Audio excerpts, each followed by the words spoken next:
All right, so picture this. You're dreaming of Spain, right? Mm-hmm. But you want something more than just the typical tourist hotspots. Mm-hmm. You're thinking stunning scenery, a touch of history, and maybe even a castle or two. Yeah. Well, today we are diving into the world of Spain's Paradors. Oh. They're historic buildings, often in unbelievable locations that have been transformed into state-run hotels. I love this idea. And we're going to be focusing specifically on the ones that are nestled in or near Spain's breathtaking national parks. Perfect. So what makes Paradors so special? Well, they're not just about luxury. Mm. They're really deeply intertwined with Spain's history and its natural beauty. Yeah. It's really a brilliant concept. Yeah, I was reading that it all started back in 1928 Right. with King Alfonso III. Yes. He wanted to preserve Spain's cultural heritage, but at the same time promote tourism. Mm-hmm. Did they run into any challenges trying to update these historic buildings for modern tourists? Absolutely. I mean, just imagine trying to install modern plumbing Oh, yeah. and electricity in a medieval castle or a centuries-old monastery. Right. It requires a very delicate balance to preserve the historical integrity of the structure and at the same time ensure the comfort of modern-day guests. I can imagine. Architects and engineers had to get pretty creative. I bet. So we're talking castles, fortresses, palaces, even monasteries, all decked out with modern amenities. It's amazing. But still steeped in history. What a unique experience. It is. So let's start our Parador journey in Andalusia in southern Spain. Okay. Doñana National Park is home to the Parador de Mazagon. What makes this one stand out? Well, this Parador is actually nestled right into Doñana National Park's protected forests. So you're waking up to the sounds of birdsong and the scent of pine trees. Wow. And they even offer horseback riding trails that weave through the forest and end right on the beach. Talk about a unique way to unwind. Wow. Horseback riding through a forest and onto a beach. I can see why they call it a relaxing holiday. It is. Okay, now let's jet over to the Canary Islands, Why? specifically Tenerife. There's the Parador de las Cañadas del Teide. And get this, it's right next to a volcano. Now, that's a room with a view. Right. Teide National Park is dominated by Mount Teide, which is Spain's highest peak. Wow. The Parador itself is perched right on the edge of a caldera, and it offers unparalleled views of this dramatic volcanic landscape. I'm already picturing myself sipping coffee as the sun rises over that volcanic landscape. It's beautiful. But what about beyond just the view? What can you actually do in the park? Well, Teide National Park is a hiker's paradise. Okay. Trails wind through lava fields, volcanic craters, and you can even hike up to the summit of Mount Teide. Oh, wow. And at night, the lack of light pollution makes it one of the best places in the world for stargazing. Oh, wow. Okay, you've officially convinced me Tide is now on my bucket list. Good. From the volcanic landscapes of Tenerife, let's journey to the lush mountains of northern Spain, Right. specifically the Picos de Europa National Park. Beautiful. This park actually spans 3 regions, Cantabria, Asturias, and Castilla y León. And get this, it boasts 3 paradors. Wow. The first one we'll talk about is the Parador de Fuente de. Okay. What can you tell me about this one? Well, it's tucked away in a valley at the foot of these towering peaks, and it has a cable car that whisks you right up to a breathtaking viewpoint overlooking the entire park. Wow. The Parador itself has a very rustic, cozy vibe. So are we talking rugged hiking trails and challenging climbs, or are there more leisurely options for exploring the park? Well, the Picos de Europa caters to all levels, Oh, good. You can take leisurely walks through meadows carpeted with wildflowers, or you can tackle those challenging climbs to mountain summits. Nice. There are even guided canyoning tours where you can rappel down waterfalls and swim through crystal clear pools. Canyoning, now that sounds like an adventure. It is. And for a dose of history, there's the Parador de Cangas de Onís. It was originally a monastery, right? That's right. This building dates back to King Alfonso Crowns. Wow. Today it's a national monument, and the Picos de Europa Mountains form this breathtaking backdrop. I wonder if they ever get monks returning to visit their old stomping grounds. That'd be interesting. Okay, and finally we have the Parador Cervera de Pisuerga. What's special about this one? Well, imagine a wooded hilltop overlooking a tranquil reservoir. Okay. The Parador itself has that classic stone construction and offers incredible panoramic views of the surrounding countryside. Nice. They actually have canoes and kayaks you can rent to explore the reservoir and the surrounding rivers. A Parador with kayaks. That's a new one. I know. All right, now let's head back south to Andalusia. Okay. We've got two more Paradors to explore, both perfectly situated for venturing into the Sierra de Grazalema, Los Cornacales, and Sierra de las Niñas Natural Parks. Wow, that's a mouthful. I know, right? A lot of Sierras. First up, the Parador in Ronda. All right. What's it like? Well, Ronda itself is built on a plateau with a deep gorge running right through it. Yeah. Spanned by a bridge that looks like it just defies gravity. I've seen pictures. The Parador sits right on the edge of this gorge, giving you unparalleled views. And the surrounding parks are known for their white villages, limestone mountains, and diverse wildlife.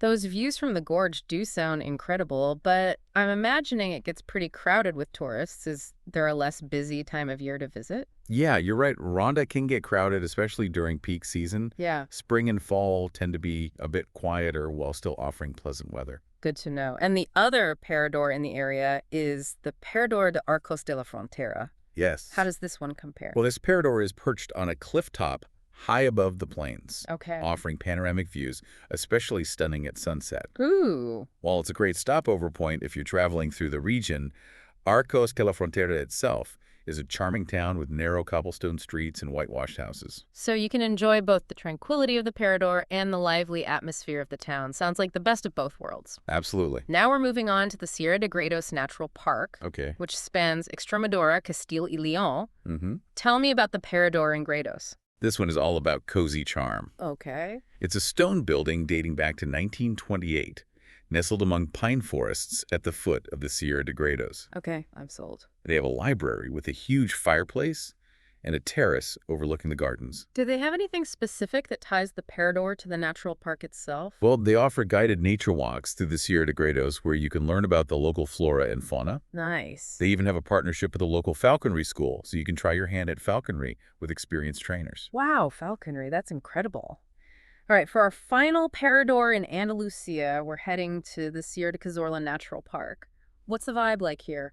The Parador de Cazorla is a true nature lover's paradise. Okay. It's located in the heart of this vast nature reserve, known for its rugged mountains, pine forests, crystal clear rivers, and an abundance of wildlife. Wow. They even have a dedicated wildlife viewing platform where you can spot deer, wild boar, and maybe even the elusive Iberian lynx. Hold on, did you say Iberian lynx? I thought those were incredibly rare. They are. The Sierra de Cazorla is actually one of the best places in Spain to spot them in the wild. Really? The Parador staff can give you tips on the best times and locations for lynx spotting. Well, I guess I'll have to pack my binoculars. Speaking of packing, I'm realizing this trip is going to require multiple suitcases if I want to experience all these amazing parks and Paradors. You and me both, and we haven't even finished our tour yet. All right, let's keep going. Next up, we're making a quick trip to Castilla-La Mancha. Okay. The Parador in Cuenca offers something truly unique, right? You're talking about the views of Cuenca's famous hanging houses. Yes. These gravity-defying structures are built right into the cliffside. I know it. And the Parador offers a front row seat. You can actually see the houses from the Parador's restaurant while you're having dinner. That is so cool. It's like dining in a real-life fairy tale. All right, time for our grand finale. We're heading to Granada, home to the legendary Alhambra Palace. Amazing. And there's a Parador right within the grounds. That's right. The Parador de Granada is housed in a 15th century convent that was originally used as a guest house for pilgrims visiting the Alhambra. Wow. It seamlessly blends those original features like stone archways and beamed ceilings with modern decor. So not only do you get to stay on the grounds of the Alhambra, but you're also sleeping in a building that's steeped in history. What more could you ask for? Right. What more could you ask for? Well, the Parador actually has its own private entrance to the Alhambra, so you can beat the crowds and explore the palace gardens in the early morning or evening when the light is magical. That's such a great perk. I'm starting to think that staying in a Parador isn't just about the accommodation itself. It's about getting this exclusive access to these incredible locations. Absolutely. And that's just a glimpse into the world of Paradors in Spain. Right. There are over 90 of them across the country, Wow. each with its own story to tell. Before we jump into some of those stories, I have to ask our source, who seems to be an expert on this region, runs a few websites dedicated to sustainable and eco-friendly tourism in Spain, right? That's right. They focus on areas like Ronda, Cadiz, Grazalema, and the Caminito del Rey. Okay. They even have a site called Wildside Holidays that promotes nature-based adventures. So if our listeners want to dive deeper into these regions and discover those hidden gems, these websites sound like a great resource. We'll be sure to include links to those in the show notes. Perfect. It's inspiring to see people so passionate about showcasing the beauty of Spain in a way that respects both the environment and local It communities. is. Okay, we've covered a lot of ground here. We've explored the history of Paradors, peeked into some of the most stunning natural parks in Spain, and even discovered a few resources for planning our own adventure. But we're only just scratching the surface. What are some of the stories behind these historic buildings? Stay tuned to find out. All right, so we've gotten a taste of the incredible locations and these views that these Paradors offer, but I'm curious to learn more about the buildings themselves. Like, what was it actually like to live in a medieval castle or a 15th century convent? Ah, you're thinking about the stories those walls could tell. Imagine the Parador de Cangas back in its monastery days. Monks going about their daily rituals, the sound of chanting echoing through the halls. Yeah. Or picture the Parador in Ronda perched on the edge of that dramatic gorge. It might have witnessed anything from epic battles to secret rendezvous. It's amazing to think about how these buildings have evolved over time. Speaking of evolving, let's say I'm actually planning a Parador adventure. Are there specific Paradors that are better suited for certain types of travelers or activities? You're spot on. It really depends on what you're looking for. Right. If you're an avid hiker, the Paradors in the Picos de Europa or the Sierra de Cazorla would be ideal. They offer direct access to some of Spain's most challenging and rewarding trails. What about families with kids? Are there Paradors that are particularly family friendly? I'm imagining some of those ancient castles might be a bit too adventurous for little ones. Good point. Okay. Luckily, many Paradors have swimming pools, playgrounds, and spacious grounds, perfect for kids to run around. The Parador de Mazagon in Doñana National Park is a great option for families. The park itself is relatively flat and easy to explore, and there's plenty of wildlife spotting to keep everyone entertained. Wildlife spotting, that brings me to the parks themselves. We've touched on their beauty, but what are some specific things that visitors can expect? Any hidden gems we should know about? Oh, there are so many in Doñana National Park. Keep an eye out for the elusive Iberian lynx. In Tide National Park, a cable car ride to the summit of Mount Tide offers those breathtaking panoramic views we talked about. And in the Picos de Europa, don't miss the Cares Gorge Trail, a spectacular hike through a narrow gorge carved by the Cares River. All right, let's break those down one by one, starting with Doñana National Park. What makes the ecosystem there so unique? Doñana is a wonderland of wetlands, dunes, and forests, making it a critical stopover point for birds migrating between Europe and Africa. Wow. It's a haven for bird watchers with species like flamingos, spoonbills, and the rare Spanish imperial eagle. And of course, there's the chance to spot the endangered Iberian lynx. You mentioned that it's a great place for families. What are some of the ways to actually experience the park? There are guided jeep tours that take you deep into the park's diverse landscapes, allowing you to cover more ground. You can also explore the park on horseback, or even take a boat trip along the Guadalquivir River, observing the bird life from a unique perspective. I love the idea of exploring by boat. Okay, now on to Tide National Park. I'm already picturing myself standing at the summit, but what's the experience like actually getting up there? The cable car ride itself is quite an experience, offering stunning views as you ascend the volcano's slopes. Once you reach the summit, you're surrounded by these otherworldly volcanic landscapes. There are marked trails you can follow, and the views stretch for miles in every direction. What about the stargazing you mentioned earlier? Is that something you can do on your own, or are there organized tours? There are guided stargazing tours led by astronomers who can point out constellations, planets, and other celestial wonders. They'll often set up telescopes so you can get a closer look at the night sky. So you're telling me I can look through a telescope and potentially see another galaxy? I think my mind is officially blown. Okay, last but certainly not least, we have the Cares Gorge Trail in the Picos de Europa. What makes this trail so special? Well, it's carved into the side of a sheer limestone cliff, offering stunning views of the Cares River far below. Wow. The path itself is relatively flat and easy to follow, making it suitable for hikers of all abilities. All this talk of hiking is making me think about how much planning goes into a trip like this. Any tips for someone who might feel a little overwhelmed? Don't worry, start by choosing the Parador that most appeals to you, and then explore the activities and attractions in that area. You can always reach out to the Parador staff for recommendations. They're often a wealth of local knowledge. Good tip. I'm also curious about the cultural experiences in these regions. Are there any festivals or traditions that really stand out? Andalusia, where many of the Paradors are located, is known for its vibrant festivals, especially those related to flamenco dancing. The Feria de Abril in Seville is a must-see. It's a week-long celebration with colorful parades, traditional costumes, and lively music and dancing. You mentioned traditional costumes. What are those like? Imagine women in beautiful flamenco dresses, twirling and dancing with castanets. The men often wear traditional trajes cortos, which are short jackets and tight trousers, often paired with a wide-brimmed hat called a cordobés. All right, you've officially sold me on the Feria de Abril. I can't wait to experience that energy and passion firsthand, but all this talk of festivals is making me hungry. Let's not forget about the food. Ah, yes. The food Spain is a culinary paradise, and each region has its own unique specialties. Do any of the Paradors themselves offer a taste of that regional cuisine? I can imagine it would be a pretty special experience to enjoy a traditional Spanish meal in a historic setting. Many of the Paradors pride themselves on showcasing regional cuisine. They often source their ingredients locally, supporting farmers and producers in the surrounding area. So you're not just getting a delicious meal, you're also supporting the local community. I love that. Yeah. What are some dishes we should be on the lookout for? In Andalusia, be sure to try gazpacho, a cold tomato soup, perfect for those warm summer days. Yeah. If you're in Valencia, paella is a must. And don't forget about the tapas. The tapas, those little bites of heaven, are a must-have on any Spanish adventure. But I'm curious, are there any tapas that are specific to the regions we've been talking about? In Ronda, be sure to try the rabo de toro, which is a slow-cooked oxtail stew. It's a local specialty that's absolutely delicious. And in the Picos de Europa, you'll find hearty mountain stews and cheeses made from the milk of local sheep and goats. Okay, my mouth is officially watering. It's amazing how food can really transport you to another place and culture. It truly can. And speaking of transporting us to another place, remember our source mentioned those websites about sustainable and eco-friendly tourism. Right before we dive into those, there's one more thing I want to touch on. How are these Paradors contributing to a more sustainable and culturally rich future for Spain? It sounds like there's a lot more going on than just providing luxurious accommodations. You're right, there's a deep commitment to sustainability and cultural preservation. For starters, many Paradors prioritize using local ingredients, supporting those local farmers and producers we talked about.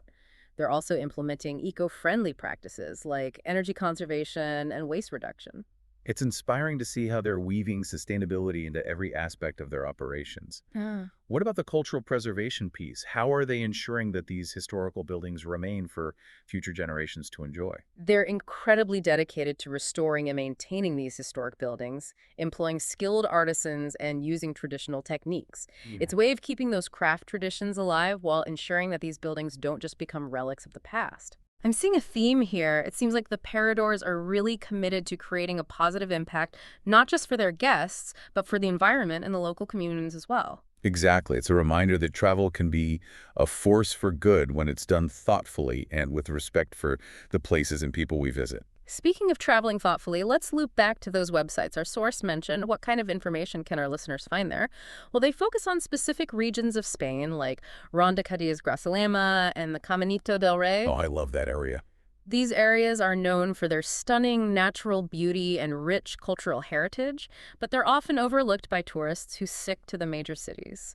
The websites offer tips on hiking trails, hidden beaches, local artisans, and off-the-beaten-path experiences. It sounds amazing. And their site called Wildside Holidays focuses specifically on nature-based adventures. They offer everything from guided wildlife tours to multi-day trekking expeditions, all with a focus on sustainable and responsible tourism. That sounds right up my alley. So it sounds like these websites are perfect for those travelers who want to go beyond the typical tourist experience and really immerse themselves in the natural and cultural beauty of Spain. For sure. I know I'm already adding them to my bookmarks. Go to. Definitely add them. They're incredibly well curated and offer a wealth of information for planning a truly unique Spanish adventure.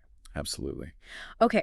As we wrap up our deep dive into the world of Spain's Paradors, what's the one key takeaway you hope our listeners walk away with? I think it's the realization that Spain's Paradors offer a portal to a deeper, more authentic travel experience. You know, they're not just about luxurious accommodations, they're gateways to adventure, history, nature, and a deeper understanding of Spanish culture.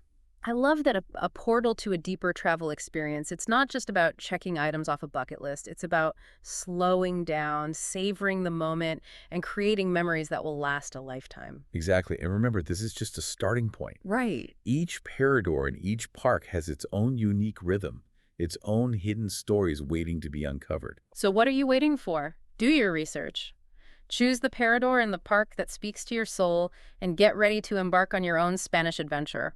Who knows, maybe you'll discover a hidden gem that isn't even on the map. That would be amazing. And if you do, be sure to let us know. We're always eager to hear about those special travel discoveries. Please do. All right, on that note, we'll leave you with this final thought. Imagine yourself standing on a balcony overlooking a breathtaking Spanish landscape. Maybe it's the sun setting over the volcanic peaks of Tide, the rugged coastline of the Picos de Europa, or the rolling hills of Andalusia. The air is crisp, the sun is warm on your face, and you're filled with a sense of adventure that's the magic of a Parador experience just waiting for you to discover it.